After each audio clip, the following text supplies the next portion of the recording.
setiap hidup kita. Amin. Puji nama Tuhan, puji Tuhan. Shalom saudara yang kasih Tuhan.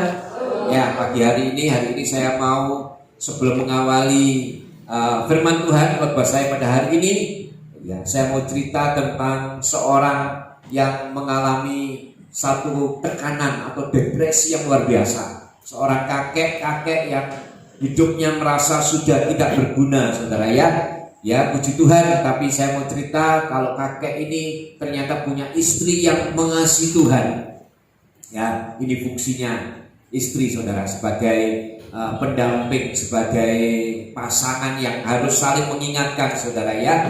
Jadi akhirnya diajaklah sang kakek itu untuk berdiskusi sama nenek ini. Kenapa kok semakin hari hidupnya semakin bersemangat, tetapi kok semakin hari hidupnya itu semakin tidak bergairah, menganggap hidupnya ini sudah tidak punya arti. Maka ketika itu diajak berbicara, maka keluarlah seluruh isi hati daripada si kakek ini. Dia mengatakan seperti ini, saudara. Aku benci dengan hidupku saat ini. Aku sepertinya menjadi seorang yang sudah tidak berguna lagi. Aku menjadi orang yang sudah tidak bisa bekerja lagi. Aku menjadi orang yang tidak bisa melakukan kegiatan yang seharusnya aku lakukan ketika dulu aku masih muda, ya. Terus dia mengatakan juga setiap hari itu loh kerjaanku itu cuma duduk-duduk.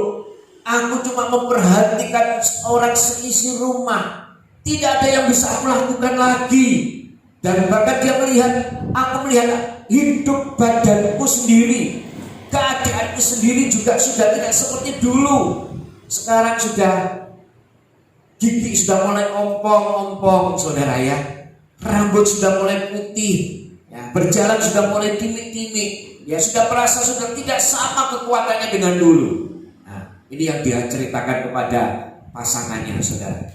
Nah, puji Tuhan, pasangannya ternyata menjawab seperti ini, saudara. Oh haleluya, kakek, dia bilang, puji Tuhan, ya. Kakek ini seorang yang luar biasa, ya. Kakek diberi kesempatan oleh Tuhan untuk pensiun, yang sudah bekerja begitu lama, berpuluh-puluh tahun. Tuhan kasih waktu kakek untuk pensiun, untuk menikmati hidup.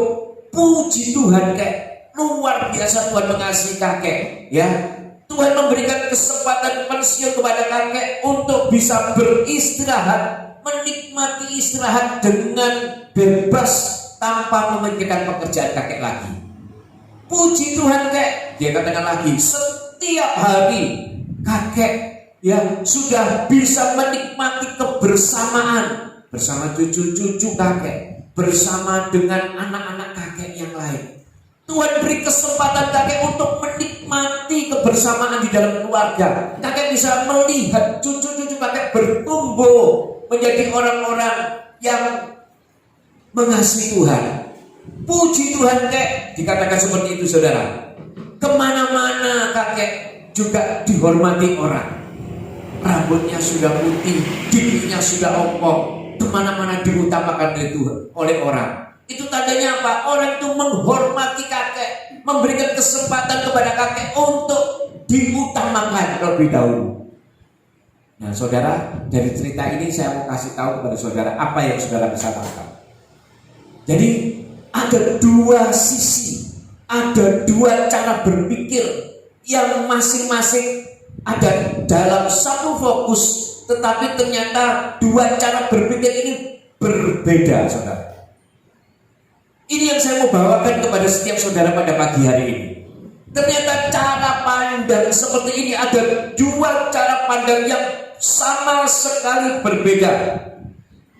Yang satu, kakeknya mengatakan dia sebagai pribadi yang sudah tidak berguna. Ini cara pandang dari kakek.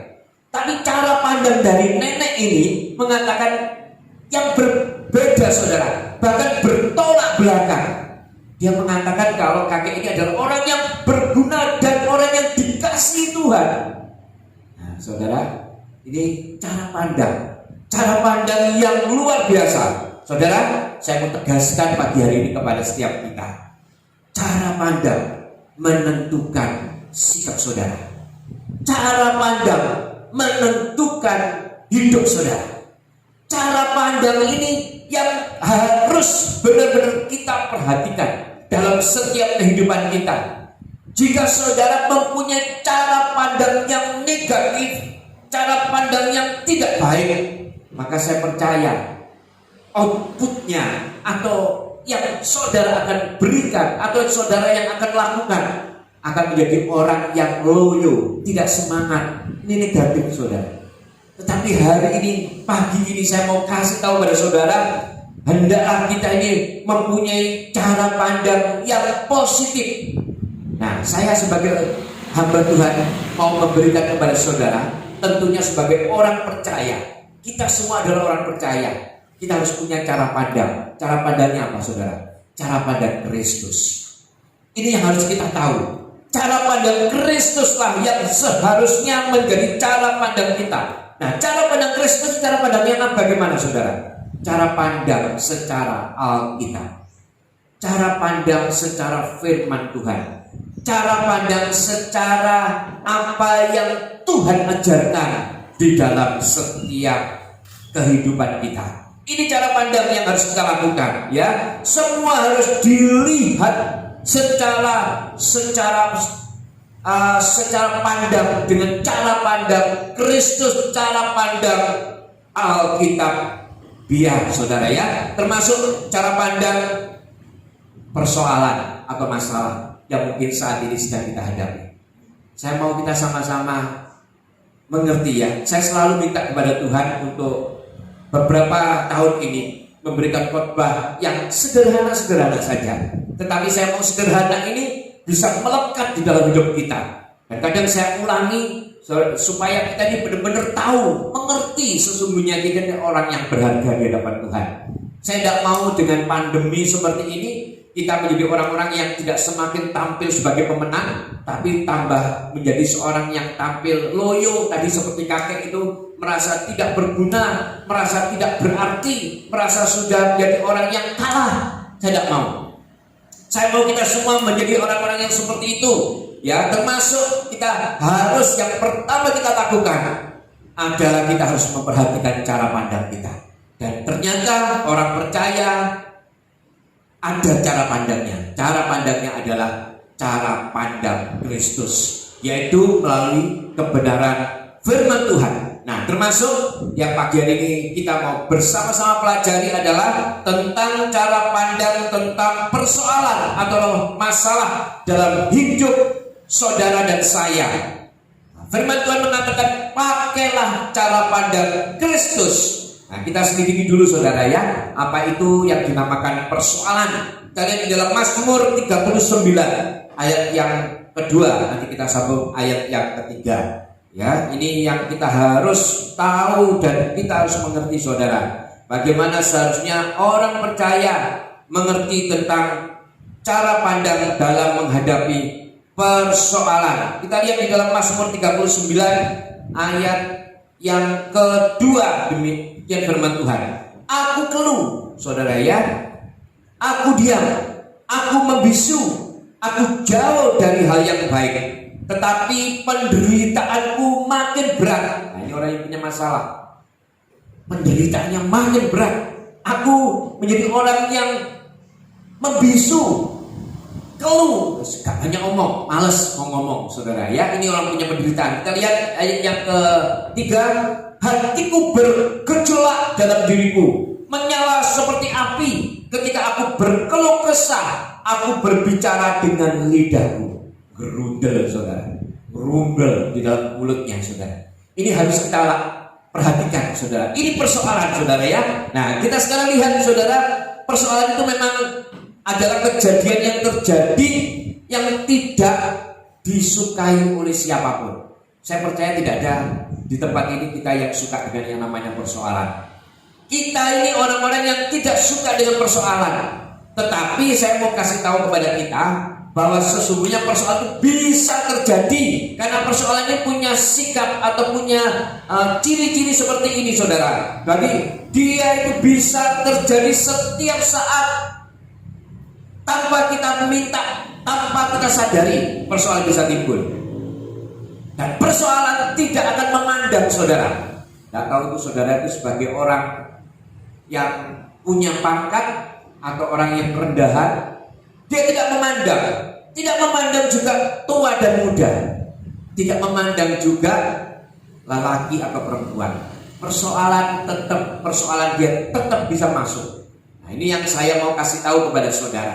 Ternyata ketika persoalan ini punya sikap atau punya ciri seperti ini, persoalan itu ada di mana-mana, ya. Bahkan persoalan itu selalu akan membuat setiap kita menjadi pribadi-pribadi yang akhirnya bisa menjadi pribadi yang setiap hari cuma bersedih, bahkan dikatakan bisa membuat setiap kita ini menjadi orang yang terus susah, bersedih, menangis, bahkan ya kecewa.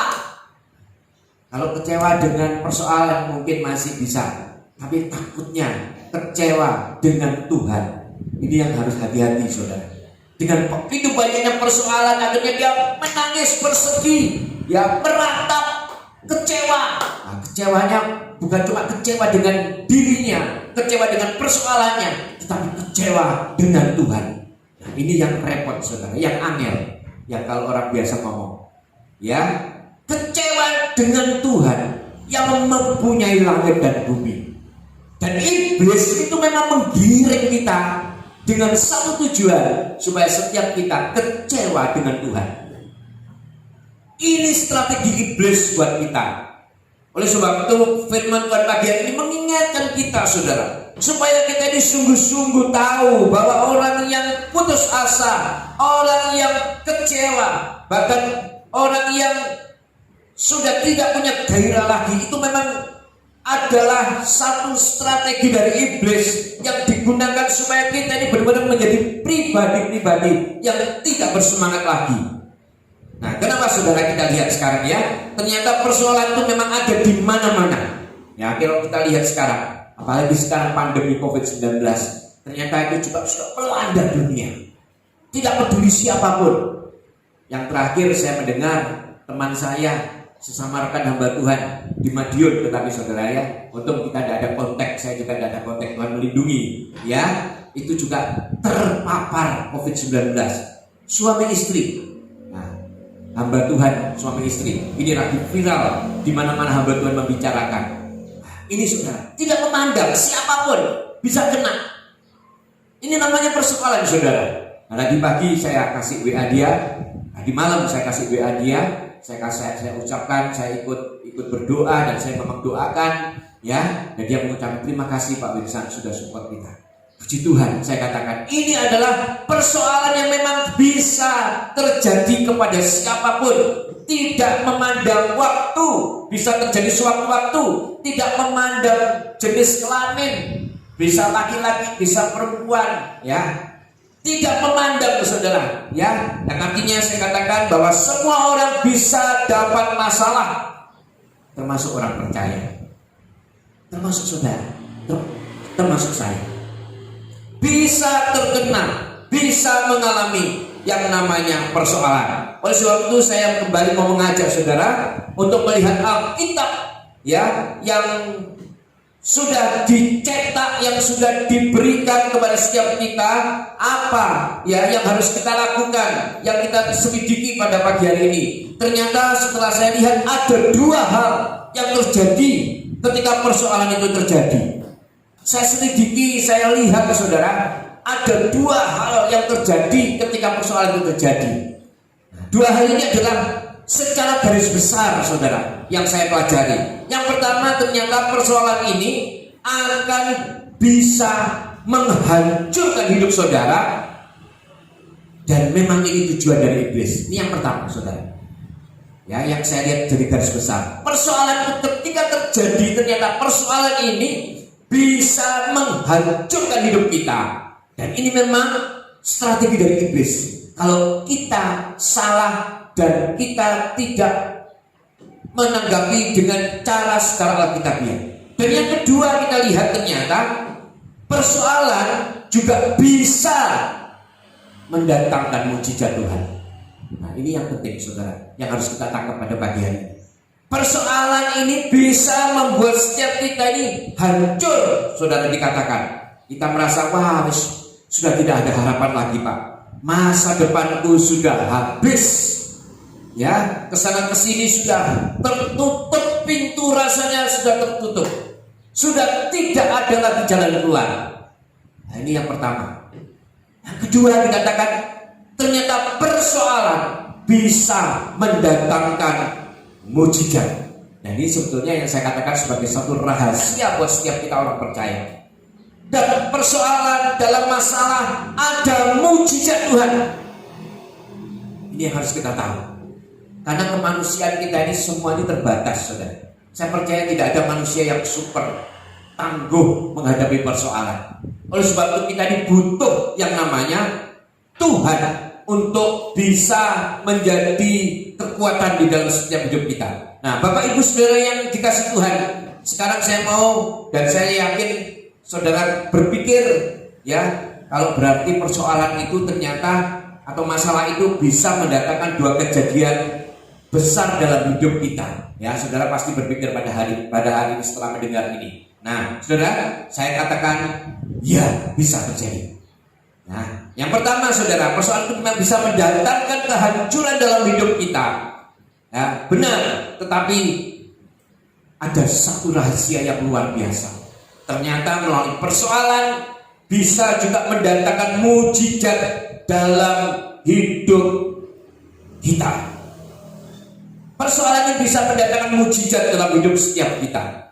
Ada satu rahasia tadi yang saya sudah katakan, bahwa himpitan persoalan yang seolah-olah kita ini sudah sangat terpojok, terpepet dan tidak mampu lagi, tidak bisa berbuat apa-apa lagi, ya.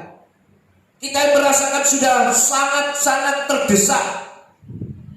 Persoalan ini tadi saya katakan bisa mendatangkan kehancuran dalam hidup kita. Saya yakin kalau setiap kita tahu kalau persoalan itu memang sering dipakai oleh iblis, sekali lagi, untuk menghancurkan dan membuat setiap kita menjadi orang-orang yang tidak berguna lagi. Dan itu bukan rahasia lagi buat setiap kita. Iblis ingin menghancurkan saudara melalui persoalan. Ya, itu bukan merupakan rahasia. Rahasianya pagi hari ini buat setiap kita, ternyata Tuhan mengatakan bahwa setiap kita semakin dihimpit, semakin dipojokkan, disitulah akan keluar yang namanya mujizat. Ketika kita sungguh-sungguh melakukan apa yang Tuhan inginkan. Kita tahu persoalan itu akan terus mendekat kita, tetapi kita tahu mujizat juga akan terjadi dalam hidup kita. Amin, saudara. Ini yang harus kita tahu, ya, harus kita mengerti. Nah, sekarang saudara, caranya bagaimana supaya kita ini bisa mendapatkan mujizat? Nah, saya yakin saudara tidak akan terus berkecimpung di dalam persoalan masalah. Caranya bagaimana, saudara? Kalau tadi kita sudah tahu, ternyata ada dua hal di dalam persoalan. Yang pertama, persoalan yang bisa menghancurkan kita kalau kita ini salah ambil langkah. Yang kedua, ternyata persoalan ini bisa mendatangkan mujizat dalam hidup kita. Nah, caranya bagaimana? Ternyata juga saya garis bawahi ada dua hal caranya. Yang pertama, kita lihat dari Yakobus 1 ayat 12. Nah, kita lihat caranya yang pertama, saudara. Yakobus 1 ayat 12. Nah, ini yang kita harus tahu. Firman Tuhan ini seringkali kita baca. Berbahagialah orang yang bertahan dalam pencobaan, sebab apabila ia sudah tahan uji, ia akan menerima mahkota kehidupan yang dijanjikan Allah kepada barang siapa yang mengasihi Dia. Yang pertama yang harus saudara lakukan ketika persoalan terjadi, harus tetap bertahan. Amin. Bertahan. Yang pertama itu bertahan dalam arti kata dalam pencobaan ini kita harus tetap bertahan. Jangan sampai kita lari dari persoalan ini. Banyak ya sekarang orang yang lari dari persoalan. Ketika banyak persoalan, pas lari aja menghindar. Tak bisa ini diselesaikan, menghindar. Ya, bisa itu. Langkah itu ada, bisa dilakukan kalau memang itu adalah merupakan langkah jalan keluar. Tapi kebanyakan persoalan itu justru harus kita tetap masuk dan bertahan sampai akhirnya kita akan mengalami ya yang namanya tahan uji. Karena di dalam persoalan ini saya yakin tidak selamanya akan terus terjadi. Kalau saudara mengatakan, oh Pak, tapi sudah kuat Pak, sudah sangat tidak kuat, rasanya itu sudah sangat mendesak. Nah, saya kasih tahu kepada saudara, kalau sudah seperti itu, jangan-jangan memang sudah waktunya persoalan itu sudah selesai dalam hidup saudara. Saudara kan sering lihat kalau orang punya udun itu loh saudara, kalau sudah menter-menteran itu sakit banget kan saudara. Nah, persoalan juga seperti itu, ada expirednya saudara. Sudah menter-menter, jangan-jangan sudah waktunya untuk bonjrot kalau orang bilangnya. Sudah waktunya untuk selesai itu udunnya. Persoalan juga seperti itu. Menganggap wah nggak selesai loh Pak, terus ada. Tapi kalau saudara tetap bertahan, terus bertahan dan terus tahan uji, dikatakan bahwa ternyata ya semua ada waktunya, dan waktu Tuhan itu adalah waktu yang terbaik buat hidup kita. Saya mengatakan seperti ini karena saya juga mengalami. Saya tidak berani kalau mengatakan seperti ini kalau saya tidak mengalami. Persoalan seringkali menghimpit, membuat kita ini memang menjadi pribadi-pribadi yang harus tetap kuat di dalam apapun, saudara.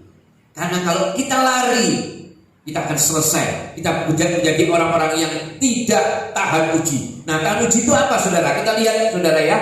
Kita lihat. Ternyata yang dimaksudkan tahan uji di sini dikatakan yang pertama kita lihat di dalam 2 Timotius 3 ayat yang ke-8. 2 Timotius 3 ayat 8, ya, dikatakan seperti ini. Sama seperti Yanes dan Yambres menentang Musa, demikian juga mereka menentang kebenaran. Akal mereka bobrok dan iman mereka tidak tahan uji. Ini adalah cerita tentang Musa ketika melawan para dukun-dukun yang melawan dia. Jadi sekali lagi, ketika kita tidak tahan uji, apa yang dimaksud tahan ujinya? Yang pertama, iman kita. Kita harus tetap punya iman kepada Tuhan. Ini yang Tuhan inginkan. Ketika kita mengatakan aku mau tetap bertahan, aku mau tetap tahan uji, yang pertama yang harus kita perhatikan adalah iman kita. Terus yang kedua kita lihat ya di dalam 1 Korintus 3 ayat yang ke-14. 1 Korintus 3 ayat yang ke-14. Demikian firman Tuhan. Jika pekerjaan yang dibangun seseorang tahan uji, ia akan mendapat upah. Nah ini saudara, saya mau kasih tahu kepada saudara, ketika ada persoalan dalam hidup saudara, saudara harus tetap, selain iman yang saudara perhatikan, adalah perbuatan saudara. Perbuatan ini menentukan saudara di dalam ketahanan saudara di dalam menghadapi persoalan. Sikap kita, perbuatan kita, ya, bagaimana yang harus kita lakukan. Nah, firman Tuhan pagi hari ini mengatakan, ketika kita punya persoalan yang tadi saya katakan sudah sangat menghimpit kita, firman Tuhan mengatakan tetaplah berbuat baik. Jangan sampai sudah banyak persoalan, akhirnya malas aku berbuat baik, sudah malas aku tidak akan melakukan apapun, bahkan aku akan jadi orang yang jahat. Karena aku sudah menjadi orang yang banyak persoalan, tidak ditolong-tolong oleh Tuhan. Aku menjadi orang yang banyak persoalan, yang harus menanggung ini, harus menanggung itu. Malas aku akan berbuat yang jahat. Nah ini hati-hati saudara. Makanya firman Tuhan mengatakan tetaplah tahan uji. Tahan uji di dalam apa? Di dalam kehidupan saudara. Perbuatan kita harus selalu berbuat baik. Tetap berbuat baik, walaupun banyak persoalan, walaupun banyak masalah. Firman Tuhan mengajar tetaplah berbuat baik. Ya, ini yang dikatakan sebagai orang yang tahan uji. Yang ketiga diperhatikan saudara, yang tahan uji mengatakan di dalam 2 Korintus 9 ayat 13, ini mengatakan yang fokusnya kepada hati saudara. Lihat, kita lihat di dalam 2 Korintus 9 ayat yang ke-13. Demikian firman Tuhan. Dan oleh sebab kamu telah tahan uji dalam pelayanan itu, mereka memuliakan Allah karena ketaatan kamu dalam pengakuan akan Injil Kristus, dan karena kemurahan hatimu dalam membagikan segala sesuatu dengan mereka dan dengan semua orang. Nah saudara, ternyata ketika ada persoalan, ada masalah, firman Tuhan mengatakan kita harus tahan uji dan memperhatikan hati kita. Tetap hati kita harus kita perhatikan. Layanilah dengan hati, melayani dengan hati. Ini yang harus kita perhatikan ya saudara. Terus saya lanjutkan lagi ke tahan uji apa lagi yang kita lihat di dalam 2 Korintus 13 ayat yang ke-5. 2 Korintus 13 ayat yang ke-5 ya, mengatakan seperti ini saudara. Ujilah dirimu sendiri, apakah kamu tetap tegak di dalam iman. Selidikilah dirimu, apakah kamu tidak yakin akan dirimu bahwa Kristus Yesus ada di dalam diri kamu. Sebab jika tidak demikian, kamu tidak tahan uji. Sebetulnya orang yang punya persoalan, punya masalah, ketika saudara menetapkan sebagai pribadi yang mau tahan uji, aku mau tetap bertahan dan tahan uji, ya, Tuhan katakan Kristus ada di dalam diri kita. Kristus ada di dalam diri kita. Persoalan masalah itu boleh terjadi, kita akan tetap tahan, kita tetap ada bertahan, kita akan tetap ya melakukan apa yang menjadi kehendak Tuhan, termasuk kita menjaga diri kita, ya, diri sendiri. Kita tetap melakukan ya sebagai pribadi-pribadi yang terus menyelidiki diri hidup kita. Diri kita selidiki apakah aku benar-benar tetap tegak di dalam imanku kepada Tuhan. Ini yang artinya kita menjaga diri kita dengan sungguh-sungguh. Maka itu kita katakan kita sebagai orang yang tahan uji. Dan yang kita harus perhatikan sekali lagi. Tadi yang pertama caranya ada 2 cara ya bagaimana mujizat itu bisa terjadi. Yang pertama kita harus bertahan, dan yang kedua ternyata ketika kita mau menjadi pribadi yang bisa memenangkan di dalam setiap persoalan dan kita terima mujizat, firman Tuhan mengatakan andalkan Tuhan. Saya seringkali mengingatkan kepada Bapak Ibu, saudara yang dikasih Tuhan. Saya tahu persoalan masalah itu tidak bisa kita rem. Persoalan atau pencobaan-pencobaan yang terjadi dalam hidup kita tidak bisa rem.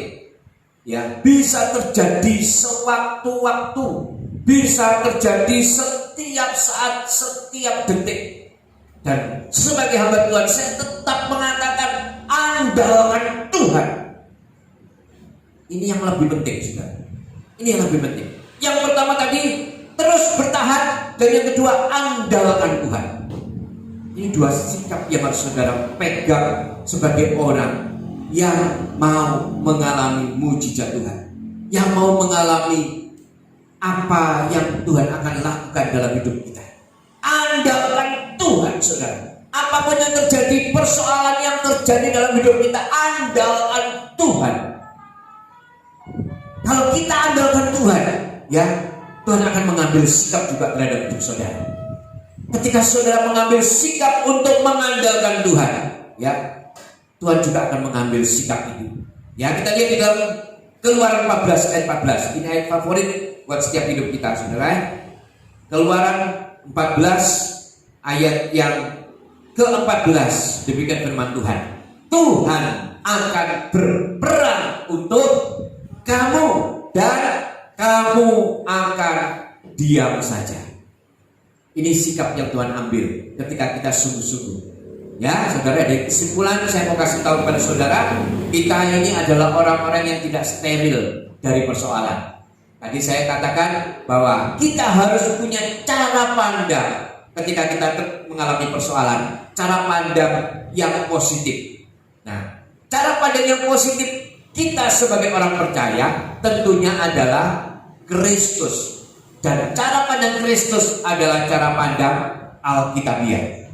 Cara pandang Alkitabiah, firman Tuhan mengajarkan kepada setiap kita ketika persoalan itu terjadi, ketika persoalan itu ada, firman Tuhan katakan yang pertama kita harus mengambil 2 sikap. Yang sikap pertama harus tetap bertahan. Ketika kita tetap bertahan, firman Tuhan juga mengatakan kita harus jaga iman kita. Kita jaga perbuatan kita, tetap berbuat yang baik. Kita jaga hati kita, tetap punya hati yang terus melayani dengan baik. Kita jaga juga diri kita dengan sungguh-sungguh, supaya Kristus ternyata harus tetap ada di dalam hidup kita. Kita selidiki hidup kita, supaya Kristus tetap ada, masih ada di dalam hidup kita. Nah, Sikap yang kedua dikatakan andalkan Tuhan. Andalkan Tuhan. Persoalan seberat apapun, kalau saudara andalkan Tuhan, saya yakin kita pasti akan mengalami kemenangan. Saya tidak akan menutup mulut saya untuk selalu menyaksikan cinta kasih Tuhan kepada hidup saya pribadi. Saya akan terus menyatakan kepada setiap kita. Ya, saudara yang dikasih Tuhan, saya pun sebagai hamba Tuhan juga tidak steril dari persoalan. Beberapa hal yang terjadi di dalam hidup saya itu semakin meneguhkan saya bahwa sesungguhnya ketika saya mengambil sikap yang Tuhan sudah beri dalam hidup saya, ya melalui firman-Nya ini, yaitu pertama saya tetap bertahan, tidak lari dari persoalan, dan yang kedua Tuhan katakan aku akan andalkan Tuhan. Beberapa hari yang lalu saya juga mengalami hal yang sama. Tuhan izinkan saya juga mengalami yang namanya harus benar-benar mengandalkan Tuhan. Saya tadi sempat cerita pada pagi kepada saudara saya Pak Swadi. Ya, saya ketika melihat saya punya ATM, saya print ATM cuma 16.000, saudara. Saya lihat 16.000, saya pikir, aduh Tuhan, duit 16.000 banyak yang saya harus kerjakan, banyak yang harus saya lakukan. Saya harus melakukan beberapa planning hari ini, harus ini, harus itu. Ya, banyak yang harus saya lakukan. Secara manusia saya katakan aku gak punya loh Tuhan, gak punya. Apalagi waktunya kemarin ya harus dalam minggu itu bayar tukang untuk membangun rumah Tuhan, tidak ada uang. Saya katakan, wah ini bagaimana ini Tuhan. Saya sama istri tetap mengandalkan Tuhan. Tetap kita menjadi pribadi yang Tuhan uji. Tuhan atur saudara mulai dari awal, ditoto dengan luar biasa. Melakukan tugas saya sebagai hamba Tuhan, banyak saudara-saudara saya tergerak, ya. Sampai ini semua saya katakan, Tuhan, itu bukan kebetulan. Saya harus ke sini, ya, disediakan, ya. Saya katakan, itu bukan kebetulan. Ini pasti sudah rencana Tuhan. Kalau bukan Tuhan yang jamah hati orang, tidak akan bisa, ya, saya sampai dan menjadi pelayan Tuhan. Ya, saya melakukan pekerjaan Tuhan. Saya yakin itu saudara. Dan saya yakin juga ketika Tuhan sudah membuat setiap kita melangkah, saya akan tetap melangkah di dalam pembangunan. Ya, dan ketika pada saya butuh, saya katakan dulu, saya sampai istri, aduh ya apa ya ini, hari ini harus mengerjakan ini. Tuhan pasti tolong, tenang aja. Malam saya tetap menyembah kepada Tuhan. Bahkan saya juga melakukan doa malam juga. Ya, saya katakan sampai pagi kita berdoa. Saya katakan tenang, Tuhan pasti sediakan. Ternyata memang pertolongan Tuhan tepat pada waktunya. Pada hari Sabtu saya bisa bayar tukang itu, saudara. Ya, pada jumlahnya bukan ratusan ribu, sampai jutaan. Saya katakan, ini saya bisa bayar tukang. Bahkan saya katakan, ya, waktu pengiriman pasir, saya katakan, aduh Pak Wadi gak punya uang dulu Pak Wadi, tak kirim Pak. Ya wes, saya katakan tetap bisa bayar itu. Saya katakan ini adalah mujizat dari Tuhan. Makanya saudara, kalau kita andalkan Tuhan, saya ini bukan cuma sekedar ngomong. Kalau saya sekedar ngomong di atas mimbar, saya berdosa di hadapan Tuhan. Saya juga berusaha melakukan apa yang Tuhan taruh di dalam hati saya. Sebagai firman Tuhan, saya praktekkan saudara. Dulu saya mengalami pengalaman ketika saya menyekolahkan anak-anak. Ya saudara, ini dibawa ke pengalaman yang lain oleh Tuhan. Ini namanya juga persoalan sebetulnya saudara. Tetapi persoalan demi persoalan saya bisa lalui itu bersama dengan Tuhan. Bisa saya lalui dan sekarang semuanya sudah selesai. Saya katakan ini kalau bukan karena Tuhan, kalau kita tidak punya prinsip menjadi pribadi yang tadi Tuhan taruh dalam hati saya. Yang pertama, kita tidak tahan uji ketika persoalan terjadi. Saya yakin kita menjadi pribadi atau menjadi orang-orang yang lari dari persoalan dan tidak terjadi mujizat, tidak terjadi mujizat seperti yang Tuhan inginkan. Dan yang kedua, kita tetap andalkan Tuhan.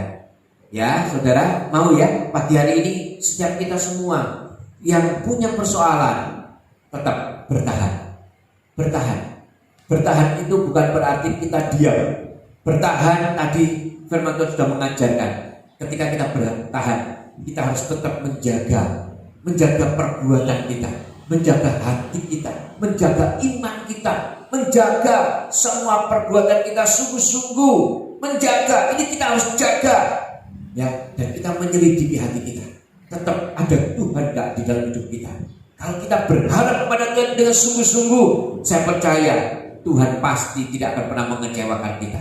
Dan yang kedua tadi saya katakan, andalkan Tuhan. Andalkan Tuhan. Saya tidak bisa juga mengandalkan kepada anak saya mungkin. Saya andalkan kepada saudara saya mungkin. Kalau saya andalkan itu, tidak akan jadi proyeknya Tuhan. Tidak akan jadi rencananya Tuhan. Kalau saya andalkan teman-teman saya, tidak akan jadi, saudara. Semuanya harus mengandalkan Tuhan. Karena Tuhanlah sumber dari segalanya. Nanti saudara, ketika saudara punya masalah, benar-benar mempraktekkan ini, nanti akan tiba-tiba timbul apa yang harus saudara lakukan, timbul apa yang harus saudara kerjakan. Ini yang namanya hikmat Tuhan yang diberikan kepada setiap kita. Asal kita benar-benar tetap tahan. Kita tahan dan kita tahu kalau kita tahan dalam pencobaan, persoalan masalah apapun, saya percaya. Dan ketika kita mau andalkan Tuhan, maka mujizat akan terjadi dalam hidup saudara. Amin saudara, tetap kuat, ya, tetap kuat. Apalagi dengan saat-saat seperti ini saudara.